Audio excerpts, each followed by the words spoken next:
A couple days ago, my family and I were driving from Houston, Texas to Saraland, Alabama. A friend was with us, and after a few hours into the drive, turned the radio down just a little bit, asked the question, who's your favorite character in all the Bible? Nehemiah. See, Nehemiah was a man of great passion, a man of unbelievable conviction, a man of great purpose. He had an unbelievable vision, and he was undeterred to see this vision through.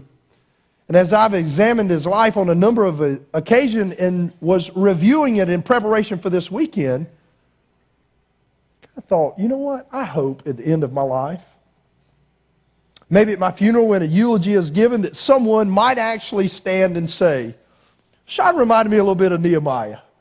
Because he's got some traits, he's got some character traits that I hope will be true of my life, as maybe I'm able to look back over it or people are able to talk about it.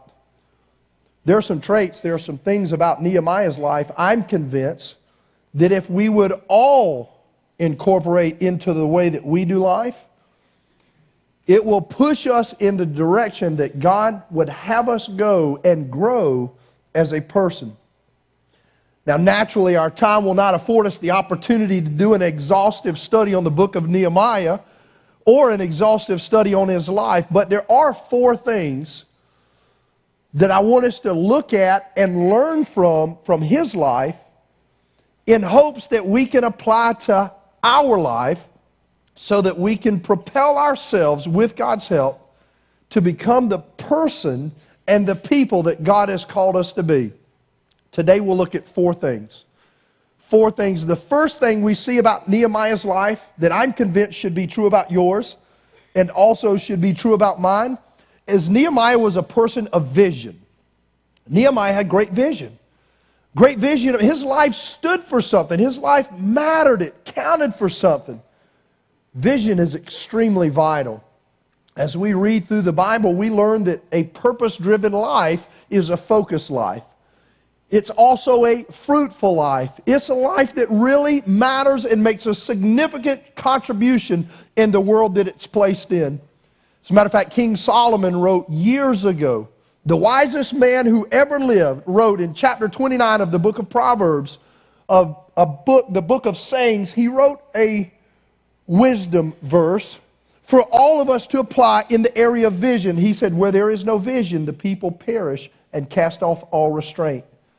Casting off all restraint, what that means, the word picture the Hebrew king was giving there, is that casting off all restraint means that people live like wild horses. I don't know if you've ever seen wild horses, but I've seen them on television, and I've watched them. They just run and roam as if they have no clear plan whatsoever about where to go and how to get there.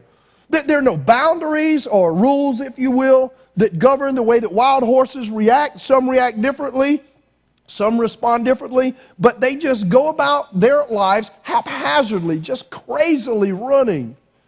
The picture the artist is saying in his words as he paints in that passage, Proverbs 29, is that those who have no vision for their life are like wild horses.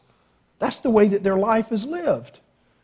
And he also says in there that not only are casting off all restraint, but those people perish. What does that simply mean? If you put it in the context of that verse, it means that you live and you die, having accomplished nothing significant with your life. King Solomon says, where there's no vision, where people do not get a picture of what the future can be like with God's help, he says those people just wander through life aimlessly like a bunch of wild horses, and then eventually they just die. Vision is vital to your future and to mine.